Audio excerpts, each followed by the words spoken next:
오늘 본문 말씀은 그렇게 시작하죠. 형제들아 서로 비방하지 말라. 형제를 비방하거나 또 형제를 판단하는 자는 곧 하나님의 말씀을 비방하고 하나님의 말씀 자체를 판단하는 것과 마찬가지다. 그래서 만일 너희가 하나님의 말씀을 판단한다 그러면 하나님의 말씀을 지키는 사람이어야 되는데 지키는 사람이 아니라 네가 재판관 노릇하는구나, 이렇게 쓰여 있어요. 사실 해석이 필요 없는 너무 쉬운 문장인데 너무 무거운 주제예요. 왜냐하면 불가능한 주제이기 때문에 그래요. 나는 오늘 이 말씀을 듣는 순간 여러분들에게 주의 성령의 도우심을 통해서 이것을 실천할 수 있는 힘의 능력이 있기를 바랍니다. 나의 입술의 모든 말과 마음의 묵상이 주께 연락되기를 바랍니다. 그래요. 비방과 판단, 이거 우리가 늘 해오던 일이니까 아주 익숙해져서 그렇게 잘못이라고 생각하지 않고 입을 열면 타인에 대해서 이렇게 말하기가 쉽죠. 그냥 죄의식 없이 이렇게 해댑니다. 때로는 이게 너무 재밌어요. 그렇죠? 상대방 내가 마음에 안 드는 사람 도마에다 올려놓고 입질로 다다닥 하는데 이거 뭐 쾌감까지 느낄 정도로 재밌어서 이것이 몸에 습관이 된 그런 사람들도 있고요. 사실 마약보다 더 끊기 어려운 거예요. 창세기에 보게 되면 6장부터 홍수 이야기가 나오는데 홍수가 다 끝난 다음에 무지개 언약을 통해서 노아가 너무 행복했는데 그날 조금 실수를 했어요. 너무 기쁜 나머지 와인을 많이 잡수시고 이 술이 알코올이 몸에 올라붙으니까 더워서 그냥 옷을 좀 훌덩훌덩 벗다 보니까 아직 마지막 옷까지 벗었어요. 그리고 그냥 잠에 알코올에 떨어졌는데 아버지 하고 얘기하려고 함이 들어갔다가 보니까 아이고야 못 볼 걸 봤단 말이죠. 그러니까 샘하고 야벳한테 나와가지고 세상에 아버지가 이러면서 아버지의 험담 흉을 얘기하기 시작했어요. 그것을 샘과 야벳이 듣고 있다가 이거는 아버지의 수치를 밖에 나와서 떠들 일은 아니잖아. 그래서 둘이 뒷걸음하고 보지 않고 아버지 겉옷을 갖다가 이렇게 덮어드렸어요. 술이 깨고 잠이 깬 다음에 보니까 아버지가 그 사실을 알게 됐어요. 그래서 지금까지 샘과 야벳은 노아의 축복대로 복을 받는 후손이 되고 함의 자손은 지금까지도 아버지의 저주 때문에 힘든 인생을 살고 있지 않나. 지구 역사의 그런 모습을 단면을 보게 됩니다. 서로 비방하지 말라 그랬으니까 이렇게 읽으면 비방하지 말라만 써 있는 게 아니라 서로니까 예외 없는 거예요. 그렇죠? 어떤 사람은 착해서 비방 안 하는데 어떤 사람은 악해서 비방하더라, 이런 거 없습니다. 초대교회 성도들도 보니까 서로 비방이래. 여러분 이 부분에 있어서 자기는 해당 사항 없다라고 생각하는 분이 계실까요? 아마 없을 거예요. 초대교회도 그랬어요. 그래서 서로 비방하지 말라 그랬어요. 내가 비방을 할 때는 고소하기도 하고 재밌기도 하고 뭐 쾌감도 느끼기도 하는데 반대로 제3자를 통해서 나를 비방했던 얘기를 누가 나한테 그런 얘기 하더라 이렇게 들으면 그때는 밥맛이 없고 잠이 안 와요. 그렇죠? 그렇기 때문에 우리가 서로 비방하지 말라는 거예요. 여러분 사실 이거 비방, 험담, 판단 이런 것은요 전염성이 상당히 강합니다. 코로나 바이러스의 전염성보다 훨씬 치명률, 치사율이 높고요 전염성이 강해요. 그래서 우리가 성경 본문 그대로 형제를 비방하고 판단하는 것은 바로 하나님의 말씀, 율법을 판단하는 월권 행위가 된다. 즉 율법을 범하는 죄인이 된다 그랬어요.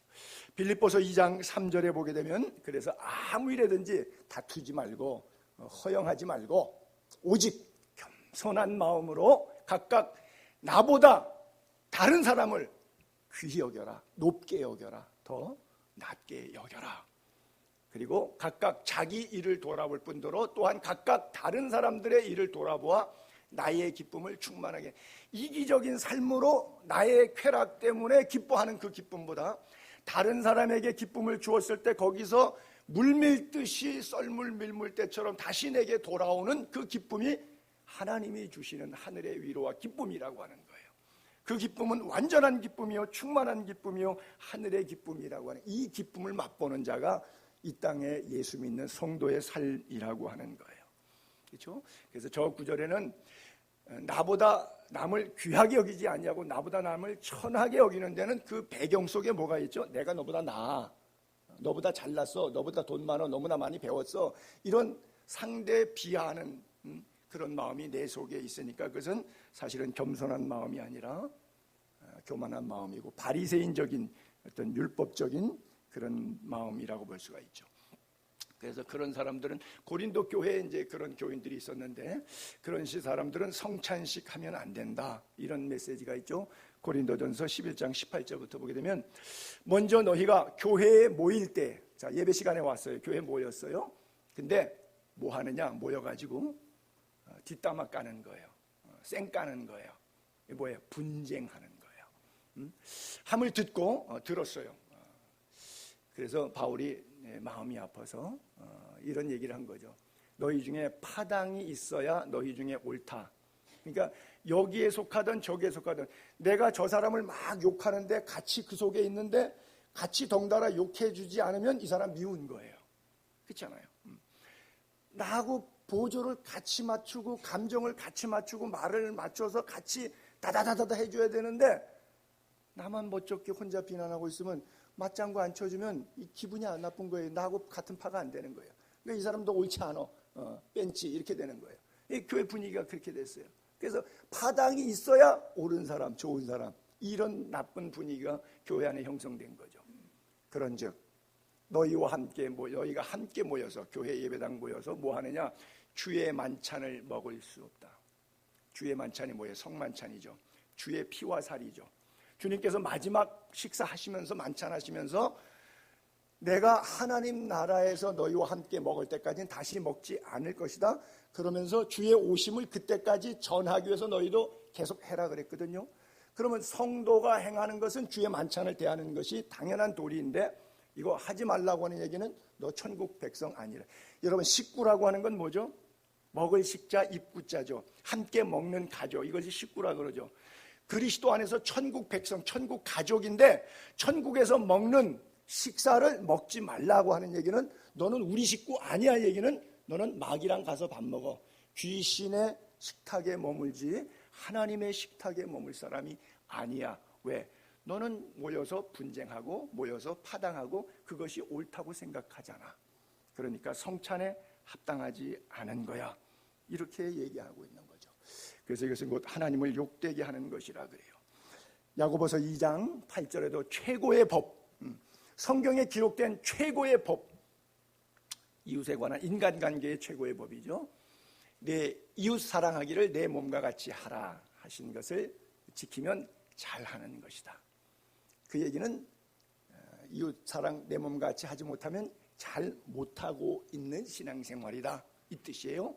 만일 너희가 사람을 차별하여 대하면 죄를 짓는 것이니 율법이 너희를 범법자로 정죄하리라 그래요. 그래서 교회 안에서는 그 누구도 차별할 수 없고 비난할 수 없고 판단할 수 없고 비방하지 않는다. 우리가 할 수 있는 것은 서로 격려하고 사랑하는 것뿐이다. 그렇지 않으면 그는 그리스도인이 아니다. 오히려 하나님의 말씀을 짓밟고 하나님의 말씀을 어기는 범법자가 된다. 그렇게 말씀하고 있죠. 요즘에 이 차별 문제가 아주 조금 다른 각도에서 생각해 보면 좀 핫 이슈가 되고 있어요. 지금 대한민국 땅에 이게 지금 정확하게는 제가 알기로는 2007년도 노무현 정권 때 정부에서 국회에다가 넘겨가지고 이 차별금지법을 통과시켜달라고 그랬는데 정부 내 그 당시에 약 한 40%가 크리스찬 국회의원들이었었습니다.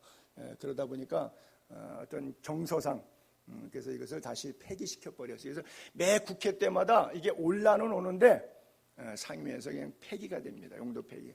근데 지난번도 올리려고 그러다가 못 올렸는데 이번에 또 이제 국회의원들이 바뀌었는데 지금 민주당은 그것을 찬성 통과시키려는데 민주당의 표만 가지고도 충분히 통과가 됩니다. 그래서 저는 예견하기는 이번 회기는 차별금지법이 통과될 것이다. 근데 몇 차례 제가 차별에 대한 말씀을 드렸지만 여러분들이 분명히 아셔야 될 것은 차별은 나쁜 거예요. 차별금지법은 만들어져야 되는 건데 사실 헌법 11조를 읽으면 차별금지법이 있습니다.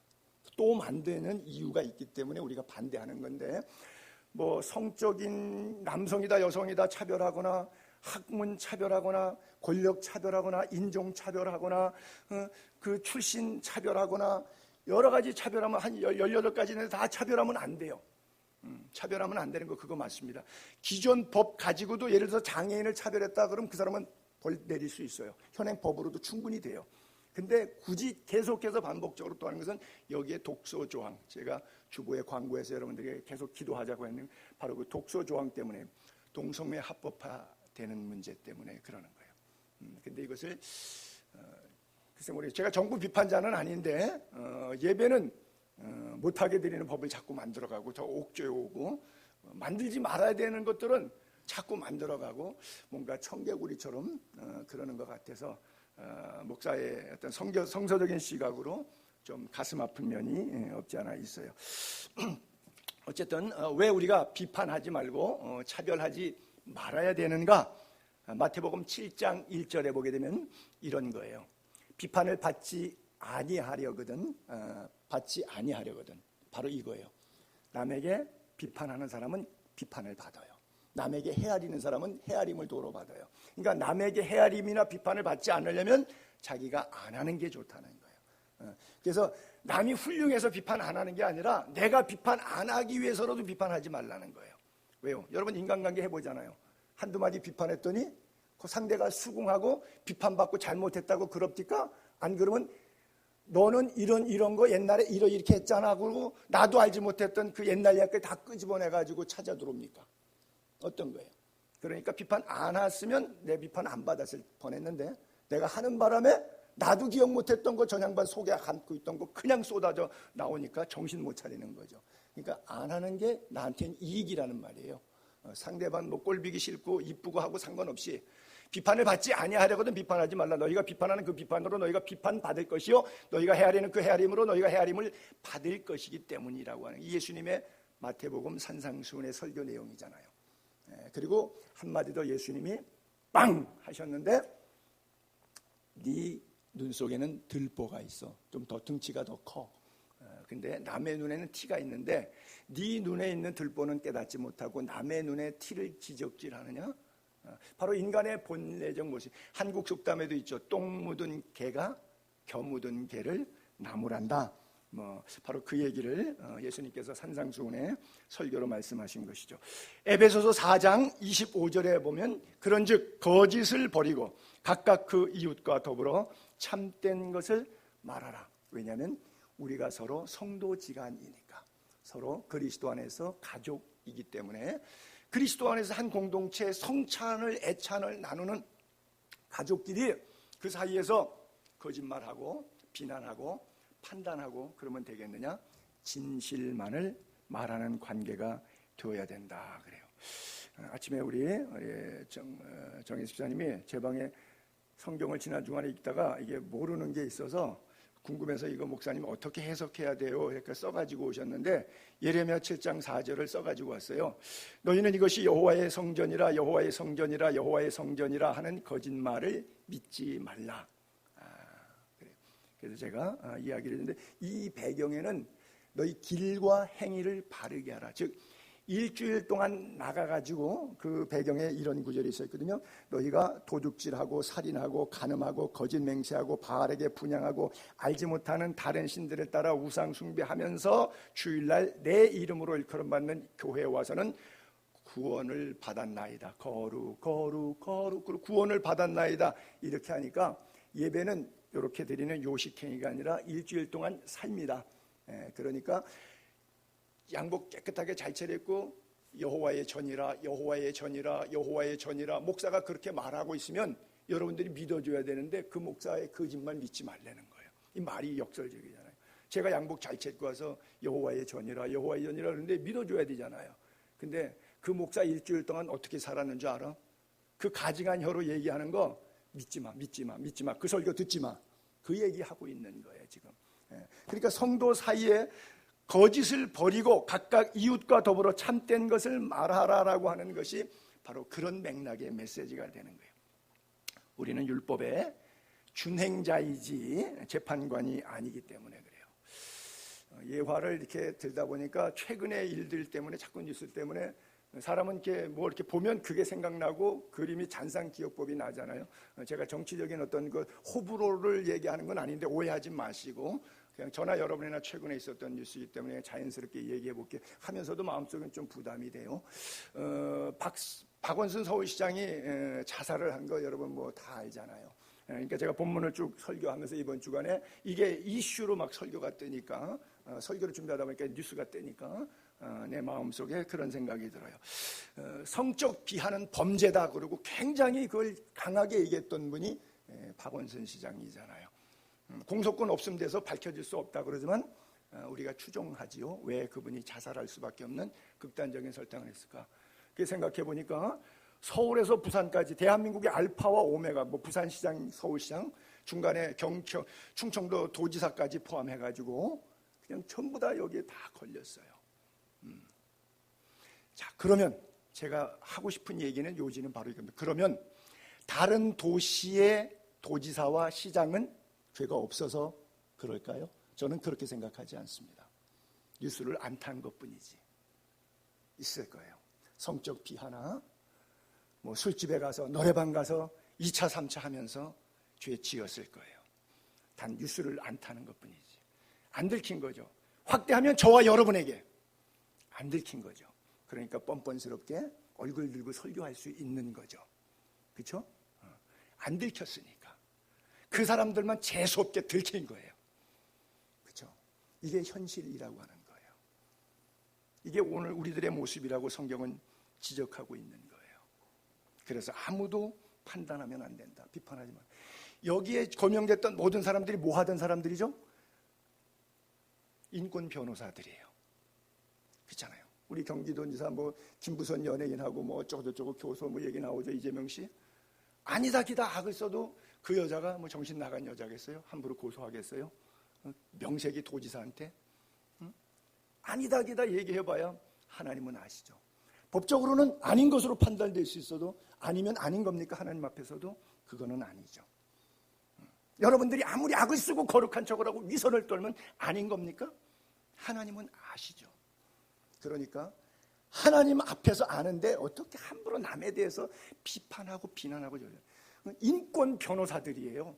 가난한 자 약자 보호하겠다고 해서 시민단체에서 열화와 같은 표결을 받아서 그 자리에 올라간 권력을 쥐게 된 사람이, 당신 같은 사람이 권력을 잡아야지 정말 당신의 의지 멋있는 그 표현 말처럼 할 거라고 인권 변호사들에게 우리가 권력을 쥐어줬더니 뭐 한 거예요? 이게 사람이라는 거예요. 이게 나라는 거예요. 이게 우리라고 성경은 이야기하고 있는 거예요. 예전에 그런 분도 있었잖아요. 왜 그 총리설인데 뭐 이름 되면 여러분 다 아시니까 국회의원 결국 아니면 국무총리 결국 못 됐어요. 대법관 출신으로 변호사를 했는데 변호사 한지 6개월 만에 14억을 벌었어요. 그래서 그것이 문제가 돼서 총리설에서 서리 딱지를 못 대고 총리가 못 되신 분 뉴스 아마 기억나시는 분 있을 거예요. 그래요. 이 뭐예요? 성경의 말씀 그대로 준행자예요. 변호사 법을 많이 알아요? 그러면 법을 누구보다 더 잘 지켜야 돼요. 그렇죠? 근데 법을 악용하죠. 법의 재판관이죠. 자기는 아니죠. 그 누구도 대통령을 포함해서 법을 지켜야 되지 법을 안 지키면 임기 도중에도 감옥 가잖아요. 왜? 불법이니까. 그런데 많은 사람들이 우리가 마찬가지. 그리스도인이라 그러면 성도라 그러면 율법 하나님의 말씀을 아는데 이 율법을 지키는 사람이어야 되는데 목사라고 해서 몇 구절 더 한다고 해서 이것을 자기가 지키는 사람이 아니라 이것으로 남을 재판하는 율법적으로 정죄하는 사람이 되는 거죠. 특별히 평신도보다 목사가 이 부분에 있어서 취약적으로 많이 죄에 노출이 되어 있겠죠. 그래요. 세상의 법은 언젠가도 한번 제가 여기다 글자를 올렸는데 법자라고 하는 한자가 물수변에 있을 것자예요. 물이 흐르는 데 가서 있는 게 법이에요. 글자가 그렇게 생겼어요. 법자가. 물 흐르는 데 가서 있어요. 그러니까 이연령 비연령이에요. 이 정권이 잡아서 이렇게 하면 되고 저 정권이 하면 이렇게 하면 이 사람이 이때는 무죄였는데 지금은 유죄고, 그 부동산법이라든지 여러 가지 법들이 바뀔 때마다 그때는 무죄인데 지금은 유죄가 되는 것들이 많잖아요. 쉽게 말해서 일제시대 때는 단발령, 조상이 주신 머리를 어떻게 자를 수 있냐, 안 자르잖아요. 그래서 순국열사까지 나오는데 지금은 그 머리 상투해 갖고 있는 남자는 대한민국에 한 사람도 없어요. 그럼 다 불효 자식들이고 조상도 모르는 자식들만 후대에 남은 건가요? 그렇지는 않죠. 왜? 윤리는 변해요. 그러나 하나 변하지 않는 게 있어요. 진리예요. 하나님의 말씀이에요. 이것은 전혀 변화되지 않습니다. 성경이 예수면 예수인 거고 성경이 노면 노인 것이지, 그것이 정권이 바뀌었다, 상황이 바뀌었다, 사람이 바뀌었다, 아무 의미가 없는 거예요. 그래서 성경은 율법 사용 설명서가 나에게는 스트릭하게 적용하고 상대방에게는 플렉시블하게 열어놓고, 똑같은 성경의 내용을 나에게는 강하게 비판하지 말라, 비난하지 말라, 판단하지 말라 써 있으면 그 구절은 나에게 목숨 걸고 지키는 구절이어야 되는 거예요. 근데 남이 비판하거나 판단하면 너 성경에 그렇게 써 있는데 왜 그렇게 하는 거야 라고 요 구절을 써먹지 말라는 이야기예요. 절대 말라는 이야기죠. 근데 우리는 자기에게는 열린 가슴으로 하나님은 다 용서해, 그리고 남에게는 너 왜 성경적으로 안 살아, 이런단 말이죠. 주로 목사가 많이 그렇게 하죠. 이것은 절대 그리스도 안에서 허락되지 않는 부분이라고 하는 거예요. 이 땅은 언어로 평화가 많이 깨져 있는 세상입니다. 바라기는 우리는 이 땅에서 언어로 깨어진 평화를 새롭게 평화의 사도로 바뀌는 역사가 있기를 바랍니다. 오늘 이 시간 이후에 혹시 여러분들이 결심할 수 있다면, 나는 죽을 때까지, 하나님의 심판대 앞에 설 때까지 남에 대해서 함부로 비방, 판단하지 않겠다, 결심할 수 있게 되기를 바랍니다. 예수 믿는 사람은 말씀이 임하면 말씀에 대해서 반응이 일어나는 게 예수 믿는 사람 맞고요. 말씀이 그러면 좋은 말씀이다, 그리고 반응이 없는 것은 교인입니다. 교인과 성도는 그런 차이가 있죠. 오늘 여러분들의 혀에 할례를 받게 되기를 바랍니다. 여러분들의 인생, 저의 인생이 바뀌는 날 되기를 바랍니다. 그래요. 남에 대한 비방과 판단은 교만한 마음, 하나님이 주시는 마음이 아니라 사탄이 주는 마음이죠. 그러나 겸손한 마음은 하나님이 주시는 마음이죠. 가난한 마음, 낮은 마음, 심령이 가난한 자에게 하나님의 나라가 소유되고 있기 때문에 그래요. 갈라디아서 5장 14절에도 온 율법은 내 이웃 사랑하기를 내 자신같이 하라 하신 한 말씀에서 이루어졌다. 그래서 만일 서로 물고 먹으면 피차 멸망할까 조심하라. 저는 이 구절을 대하면서 우리 70년 동안의 남북 관계와 이와 같은 거예요. 전 세계 사람들은요, 저는 그리스에서 23년 살았죠. 그리스 사람들은요, 한국 사람들, 남한 사람이든 북한 사람들, 그 사람들은 제3자니까 관심 없어요. 우리는 남한이 밉다, 북한은 북한이 밉다, 남한이 밉다, 남북한 사람들 서로 그러고 얘기하지만 그리스 사람들이 볼 때는 쟤네들 왜 싸워? 쟤네들 왜 싸워? 이렇게 되는 거거든요. 피차 물고 먹으면 70년, 지금도 뭐 남한 내에서도 뭐 남침이다 북침이다 아직도 이걸 갖고 논쟁해서 뭐 역사 바로 세우기 이런 얘기들이 나오고 있는데, 북한이 쳐들어온 거 맞습니다. 여러분들의 견해는 어떨는지 모르겠어요. 근데 70년 동안 단 한 번도 사과해 본 적 없어요. 사과해 본 적 없어요. 왜? 공산주의 유물 사과는 사과 없습니다. 땡큐 없습니다. 왜? 사탄의 걸작품이니까요. 감사, 은혜를 아는 것, 사과하는 것, 용서하는 것, 이것은 하나님의 은혜의 성령의 선물이지만 그 반대편에 있는 것은 사탄의 걸작품들이죠. 뭐 6.25 때 한 400만 명 죽였잖아요.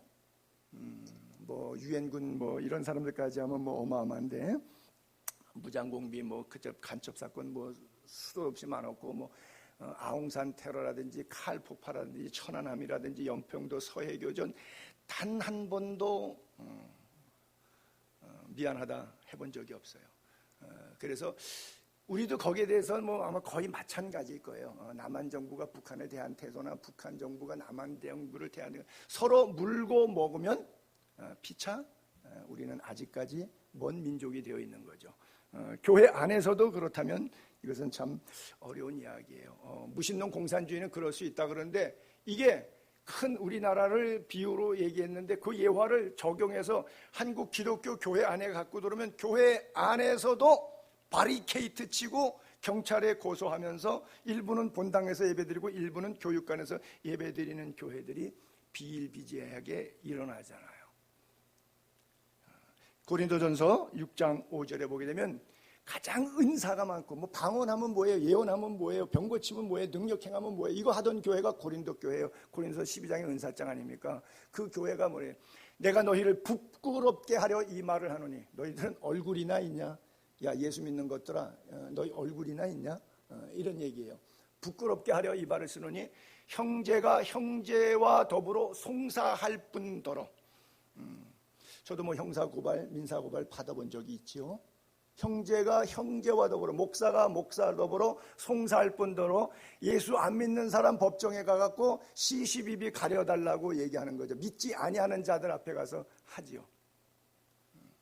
너희가 피차 고발함으로 너희 가운데 이미 또렷한 허물이 있나니 차라리 불의를 당하는 것이 낫지 아니하며 차라리 속는 것이 낫지 아니하냐. 너희는 불의를 행하고 속이는구나. 그는 너희 형제로다. 그게 뭐예요? 그는 너희 형제로다는 얘기는 교인들끼리라고 하는 얘기예요. 이쪽 저쪽하고 싸우는데 그게 세상 사람하고 교인하고 싸우는 게 아니라 목사와 목사끼리 싸우고 장로와 장로끼리 싸우고 목사와 집사끼리 싸우고 이렇게 너희 형제끼리 싸웠다니 집안 싸움 했다는 얘기예요. 그래서 그걸 뭐라 그래요? 뭐 방언하면 뭐예요? 예언하면 뭐예요? 은사가 그렇게 많으면 뭐예요? 고린도전서 12장은 은사장이잖아요. 13장 사랑장의 메시지가 필요했고 14장의 은사 활용의 방법까지 쫙 내레이션 해서 어마어마한 영적 깊이가 어마어마한 교회고 고린도 교회 바울이 그런 자랑도 했잖아요. 내가 셋째 하늘까지 올라갔는데 몸 안에 있었는지 몸 밖에 있었는지 모르겠다고 바울이 그런 영계 세계까지 풀어서 설교한 교회가 고린도 교회 아닙니까? 영적으로 그렇게 위대하고 훌륭하면 뭐예요? 옆 사람하고 말 한마디 하는 거 제대로 잘 못하고 있는데 영이 훌륭한들 뭐예요? 설교는 잘하면 뭐예요? 옆 사람하고 친하질 않은데 이게 뭐예요? 불의를 행하고 속이는구나. 그러니까 주의 이름으로 귀신 쫓아내고 주의 이름으로 선지자 노릇하고 주의 이름으로 권능을 행하는데 불법을 행한 자들아 나를 떠나가라. 나는 너를 도무지 모르노라. 주로 교육자들에게 목사들에게 천국에서 주님께서 입구문에서 입국 안 시키고 지옥문으로 보내면서 그런 말씀 하시겠다고 성경에 예언하고 있지 않습니까? 그래요. 여러분 교회는 천국의 지점이죠. 여러분 은행 보면 본점 어마어마하게 크잖아요. 시내 중심 가면 뭐 명동 뭐 종로 이런 데 가게 되면 본점들 어마어마하게 커요. 근데 여기 사무실 상가 같은 거 하나 조금 빌려갖고 여기다가 지점들 여기저기다가 많이 냈어요. 근데 지점은 본점하고 규모만 차이가 나지 환전도 하고요, 신탁도 하고요, 입금도 하고 출금도 하고 기능, 펑션은 exactly same이에요. 똑같아요. 지점에 가도 본점까지 갈 필요 전혀 없어요. 왜? 지점에서 다 돼요. 본점에 하는 일 다 돼요. 무슨 얘기가 하고 싶겠어요? 이건 천국의 지점이죠. 우리가 갈 천국, 본점이죠. 그러면 기능이 같아야죠. 규모는 여기저기 흩어져 있고 작을런지 몰라도 하늘의 진짜 천국보다는 좀 부족한 점이 있을런지 몰라도 펑션, 기능만큼은 이 말씀이 역사되는 것만큼은 뜻이 하늘에서 이루어져. 본점에서는 하나님의 뜻대로 다 돼. 그러면 지점인 지상교회에서라도 하나님의 말씀대로 돼야 되잖아요. 구동이 돼야 돼요. 근데 지상교회도 교인들이 모이는데 세상의 울타리처럼 살아서 하나님의 말씀이 구동이 안 돼, 작동이 안 돼, 펑션, 기능이 안 돼, 안 살아나. 이 얘기를 하고 있는 거예요. 왜? 형제끼리 송사하고 믿지 않는 사람들 앞에서 덕을 끼치지 못하니까. 기독교 130년 가까운 역사 가운데서 지금만큼 한국 땅에서 기독교가 패대기 쳐져 있고 개망신을 당하고 목사가 먹사로 기독교가 개독교로 지칭당하고 인터넷에서 글 하나 오면 악플이 얼마나 수만 건 달려붙는지 몰라요. 그들이 나빠서 그럴까요? 안 그러면 우리에게 자업자득 될 만한 일들이 있었을까요? 그것을 돌아보라고 말씀하고 있는 거예요. 고린도후서 5장 18절에 보게 되면 교회의 기능, 성도의 직분 뭐냐고 하는 거예요. 모든 것이 하나님께로부터 나왔잖아요. 그가 그리스도로 말미암아 우리를 자기와 화목하게 하시고, 키워드는 화목입니다. 또 우리에게 화목하게 하는 직분을 주셨고요, 곧 하나님께서 그리스도 안에 계시사 세상을 자기와 화목하게 하시고, 또 그들의 죄를 그들에게 돌리지 아니하시고 화목하게 하는 말씀을 우리에게 부탁하셨고요. 계속해서 반복적으로 화목이에요. 에베소서 2장 15절에도 법정으로 된 계명의 구약의 율법을 폐하신 이유고, 신약의 예수 그리스도가 오신 이유가 뭐냐? 둘로 자기 안에서 한 세 사람을 만들어 화평하게 했다는 거예요. 그게 뭐예요? 예수 그리스도의 십자가의 사건이에요. 그 십자가로 이 둘을, 원수되었던 관계를 한 몸으로 하나님과 화목하게 하려 하십니다. 죄로 말미암아 하나님과 깨졌던 관계를 하나로 묶기 위해서요. 그러므로 예배의 가장 중요한 요소는 뭐냐? 영과 진리로 하나님께 나아가기 위해서 준비되어야 될 과정의 가장 중요한 것은 뭐냐? 마태복음 5장 23절, 너무 잘 알고 있는 구절이죠. 실천하기가 어려워서 그렇지 뭐 해석할 것도 없는 구절이에요. 그러므로 예물을 제단에 드리려다가, 예배 드리다가 갑자기 교회 와서 예배 전에 이제 잠깐 기도하는데 누가 떠올라요. 그 사람에게 내가 잘못한 것 같은데 좀 화해해야 되겠다. 그러면 다시 가서 화해하고 오라는 거예요. 내 형제에게 원망 들을 만한 일이 있건 생각나거든. 예물을 제단 앞에 두고 먼저 가서 형제와 화목하고 그 후에 와서 예물을 드리라. 예배의 가장 중요한 요소, 영과 진리로 나아가기 위해서 준비하는 첫째 준비 과정이에요. 서로 판단, 비방 내려놓고 사랑과 격려 속에 화목한 예배를 하나님이 받으신다고 하는 거죠. 자, 본문 12절을 보면, 그래서 입법자와 재판관은 오직 한 분, 요즘 말로 하면 국회와 사법부가 되겠죠. 입법부와 사법부. 입법자와 재판관은 오직 한 분이시다. 능히 그 하나님이 우리를 구원하시기도 하고, 천국으로 데려갈 사람도 있고 멸하시기도 하고 지옥으로 떨어뜨릴 사람도 있고. 왜? 하나님이 결정하는 거예요. 우리가 결정하는 게 아니고, 목사가 설교로 자기가 천국과 지옥을 성도들의 가는 길을 결정하는 게 아니라 하나님이 결정하는 거예요. 목사가 지 아무리 설교로 떠들어야 소용없어요. 하나님이 결정하신다는 거예요. 그러니까 너는 누구에게 이웃을 판단하냐? 네가 입으로 열어서 말한다고 그대로 되는 거냐? 천국과 지옥을 구원하기도 하고 멸하기도 하는 재판관은 오직 하나님이시다. 입법자, 법을 세우시고 모세를 통하여 율법을 주시고 예수 그리스도를 통해서 구원의 돌, 길이요 진리요 생명이요 도를 주신 그 입법자도 하나님, 마지막에 심판대 앞에서도 천국과 지옥으로 우리를 재판하실 분도 하나님, 구원하시고 심판을 통하여 멸하기도 하시니까 하나님. 그러니까 우리는 하나님 위치에 서면 안 된다는 얘기예요. 그러니까 내가 자꾸 비난하고 판단하면 내가 율법의 준행자인데 재판관, 판단자가 되기 때문에 하나님의 행할 일을 내가 하는 월권 행위가 되기 때문에 하지 마라, 이렇게 말씀하는 거예요. 굉장히 엄중하게 비판과 판단에 대해서 하나님 말씀하시는 거죠. 왜냐하면 우리가 다 알다시피 우리 인간의 운명은 하나님의 손에 결정되잖아요. 다른 사람의, 타인의 말에 어떤 결정되지 않습니다. 그렇죠? 사람이 일어서고 넘어지는 것 다 하나님의 손에 있어요. 입법자와 재판가가 하나님 한 분이기 때문에, 그래서 우리가 할 수 있는 것은 그냥 서로 사랑하는 것뿐이에요. 성경 보겠는데 이사야서 33장 22절에 대저 여호와는 우리 재판장이에요. 여호와는 우리에게 율법을 세우신 이에요. 여호와는 우리의 왕이에요. 그가 우리를 구원하시기 때문에요. 또 신명기 32장 39절에는 이제는 나 곧 내가 그인 줄 알아 나 외에는 신이 없도다. 나는 죽이기도 하며 살리기도 하며 상하기도 하며 낫게도 하나니 내 손에서 능히 빼앗을 자가 없도다. 계속해서 사무엘상서 2장 6절에도 여호와는 죽이기도 하시고 살리기도 하시고 스올에 내리기도 하시고 거기서 올리기도 하시는도다. 여호와는 가난하게도 하시고 부하게도 하시고 낮추시기도 하시고 높이시기도 하시고 가난한 자를 진토에서 일으키시며 빈궁한 자를 거름떡에서 올리사 귀족들과 함께 앉게 하시며 영광의 자리를 차지하게 하시는도다. 땅의 기둥들은 여호와의 것이라 여호와께서 세계를 그것들 위에 세우셨도다. 할렐루야. 모든 만물의 알파와 오메가가 하나님이에요.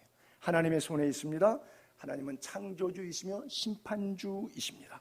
입법자이며 재판관이라 그러셨죠. 구원하시기도 하시고 멸하시기도 하시는 하나님이다. 그래서 우리가 족장시대, 왕정시대 때 역사를 보게 되면 다윗과 요나단 보게 되면 초대왕 사울의 아들이 요나단이 왕위를 올라가야 되는데 하나님께서 다윗을 세우십니다. 아버지 사울은 복장이 터지죠.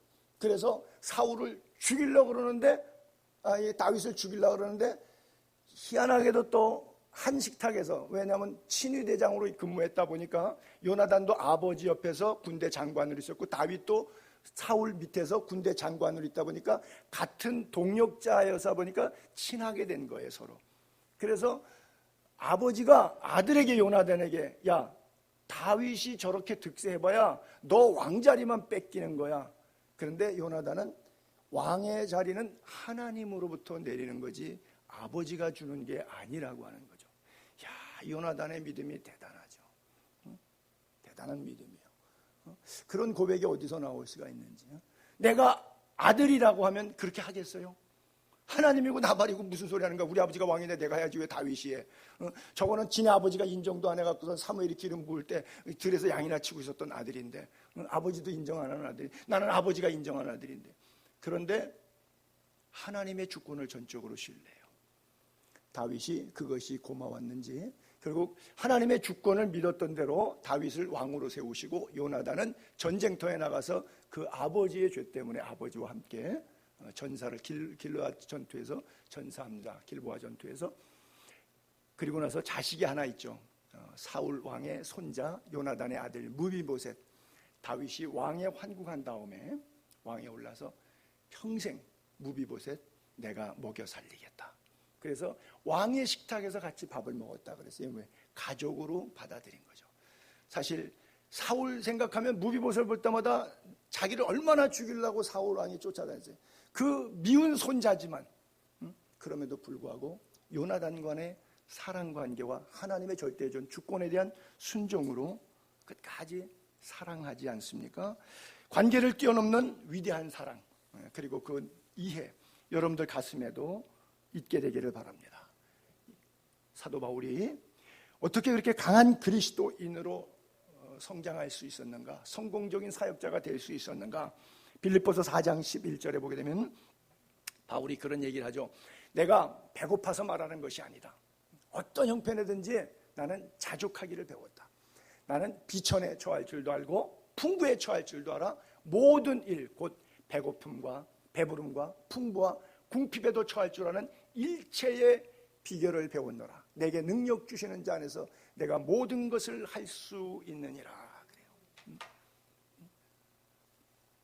호주머니에 돈이 있던, 호주머니에 돈이 없던, 이 호주머니는 겉옷에 불과한데 이 옷을 벗고 세상의 육체를 벗고 내가 하나님 앞에 섰을 때 내가 육체 가운데 내 호주머니에 얼마 있었던 것은 상관이 없다는 것이죠.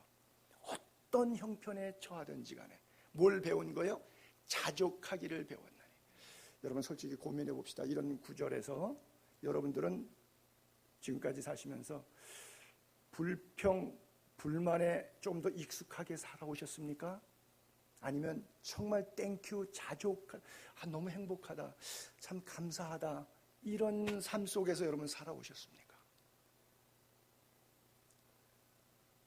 사도 바울은 그가 처한 상황이 자족할 만한 상황은 아닙니다. 그리고 이 빌립보서를 예수 때문에 로마의 감옥에 갇혀서 그 속에 갇혀있는 상태 속에서 쓴 것이고, 빌립보 갔을 때 귀신 들린 여종 고쳤다고 옷 찢기고 매 맞고 두들겨 맞고 갇힌 상태에서 사역했던 데가 바로 빌립보예요. 거기에서 그런 얘기를 합니다. 자족하기를 배웠다고요. 하나님이 나에게 주시는 것이 어떤 것이든지 어떠한 형편이든지, 그게 뭐 배불러도 좋고 배고파도 좋고. 제가 10월 1일 날 대한민국 내셔널 데이라 그래서 그리스에 살 때 보게 되면 저녁에 한 7시쯤에 저녁 파티를 대사관저에서 합니다. 대사관저는 치외복권 지역이라서 아주 훌륭한 저택에다가 가든이 쫙 있어요. 그리고 대한민국하고 수교하고 있는 각 나라 대사들, 뭐 미국 대사, 러시아 대사, 중국 대사, 뭐 여러 나라들 대사들을, 각 나라 아테네에 있는 대사들을 초대해갖고 파티를 합니다. 그게 이제 국가 건국 기념일인 거예요. 나라 돈으로 1년에 한 번씩 외교 때문에 그렇게 해요.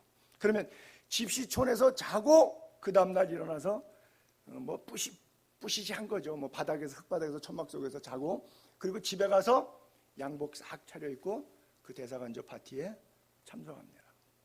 대사들이 이제 목사님이나 한인 회장이나 몇 사람들이 이제 초청하니까 갑니다. 그러면 어제 흙바닥에서 살던 집시들의 모습과 각 나라 대사들이 가든에서 샴페인 잔 들고 왔다 갔다 하면서 교제하는 이 모습과 저 모습은 천국과 지옥의 차이예요. 저는 제 위치가 어디입니까? 제 레벨은 어느 레벨이에요? 여러분, 자족하기를 배운다는 것은 쉽지 않은 이야기예요. 바울은 여기에서 일체의 비결을 다 배웠다 그랬어요. 여러분, 이거 배우게 되기를 바랍니다. 예수를 믿는 사람은 이런 배심이 있게 되기를 바랍니다.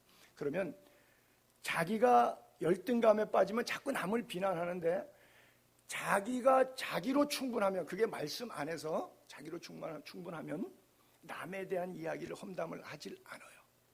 자기가 빈약하기 때문에 자꾸 남 얘기하는 거예요. 그 성경은 오늘 결론의 말씀이거든요. 너가 누구이기에 이웃을 판단하느냐? 아주 강력한 펀치를 하나 딱 날리죠. 야고보, 너가 누구이기에, 너가 하나님이냐? 너가 성경책이냐? 너가 율법이냐? 너가 누구이기에 이웃을 판단하냐 그러죠.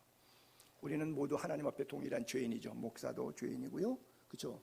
저는 늘 고민하는 것이, 설교 준비하고 이 앞에 서면서 하나님은 저의 예배도 보시고 여러분들의 예배도 보시잖아요. 그리고 그 예배의 자리에 오기까지 일주일 동안 내가 어떻게 살다가 왔는지를 하나님은 아시잖아요. 여러분 모르잖아. 하나님은 아시잖아요. 그 하나님의 카운트가 있겠죠. 하나님의 주판할 튕김이 있겠죠. 정확하게 그분은 보시죠. 나는 두려운 거예요. 나는 설교자로 요 앞에 서 있는가? 안 그러면 일개 죄인으로 하나님 앞에 영과 진리로 예배하기 위해서 나와 앉아 있는 것인가? 여러분, 내가 뭐 세상적으로 권력이 있던, 뭐 돈이 있던, 뭐 체육인이든 연예인이든 또 목사든 장로든 집사든 내 신분과 사회적인 옷 입고 있는 것이 어떤지 간에 상관없고요. 이 시간 하나님 앞에 영과 진리로 나아갈 수 있기를 바라고요. 영과 진리로 나아가는 자의 일주일 동안 삶은 하나님의 말씀으로 붙잡고 있기 때문에 오늘 본문과 같은 야고보가 우리에게 교훈했던 메시지들을 삶으로 증명해내고 있는 거예요. 그렇게 삶으로 증명해냈을 때, 예배의 자리에 나왔을 때 하나님께서 사랑하는 아들아, 사랑하는 딸아, 그리고 기뻐 받으시는, 그게 바로 영과 진리로 하나님이 받으시는 예배라고 하는 거예요. 로마서 14장 4절에도 예를 그렇게 든 거예요. 사도 바울이 로마에는 하인들이 많았잖아요. 그러니까 그런 얘기하는 거예요. 남의 하인을 비판하는 너는 누구냐? 남의 집 머슴을 막 비판해요. 그 머슴은 그 주인이 알아서 할 건데 내가 할 문제가 아닌데, 그 얘기, 예화를 든 거예요. 남의 하인을 비판하는 너는 누구냐? 그가 서 있던 넘어지던 자기 주인에게 있는 거야. 그가 세움을 받는 거 전부 다. 이는 그를 세우시는 권능이 주께 있음이라. 주님이 각자의 삶을 돌아보시고 세우기도 하시고 구원하시고 또 멸하기도 하시고 넘어지게도 하시기 때문에 하나님의 손에 있는데 네 입으로 상대를 비판하거나 판단하지 말아라. 그런 말씀을 하고 있는 것이죠. 여러분, 우리에게 주어진 각자의 인생길이 있습니다. 하나님께 맡긴 삶인 것 기억하기를 바라고요. 여러분들의 삶의 운전대는 누가 갖고 계세요? 하나님이 갖고 계세요. 제가 우리 애들은 셋 다 18살 만만 넘으면 전부 다 면허증을 따라고 이렇게 보냈어요. 운전면허 따로. 그래서 셋 다 18살 때 다 이렇게 땄는데 14살, 15살 뭐 될 때는 뭐 이렇게 직접 운전을 가리키고 뭐 한 3, 4년 제가 가리켰어요. 근데 이건 뭐 이 예화가 어떻게 적용될지 모르겠는데 주영이가 예를 들어서 한 4, 5살 먹었을 때, 어렸을 때 발이 핸들을 잡으면 앞에도 잘 안 보이고 발이 안 닿죠. 그럼 제가 운전대 위에 앉아서 걔를 무릎에 놓고서는 핸들만 걔가 잡고 제가 핸들의 밑을 잡죠. 지는 위에를 잡고. 그러고서는 집시원에 갈 때 이렇게 집시원에 들어가요. 그러면 애가 너무 좋아해요. 운전한다 이거죠. 근데 얘는 착각하는 거예요. 지가 잡아서 차가 가는 줄 알아. 쓰고 가는 거 발로 내가 하는 거고 핸들 밑에서 손 잡고 있는 거는 내가 잡고 있는데 얘는 지가 운전하는. 그래서 막 친구들한테 자랑하는 거예요. 내가 운전한다고, 내가 차 몰고 간다고. 이 예화를 여러분들이 어떻게 이해하시는지 모르겠는데 여러분들의 인생 여러분들이 걷지 않습니다. 하나님이 인도하세요. 옆에 있는 사람 마찬가지예요.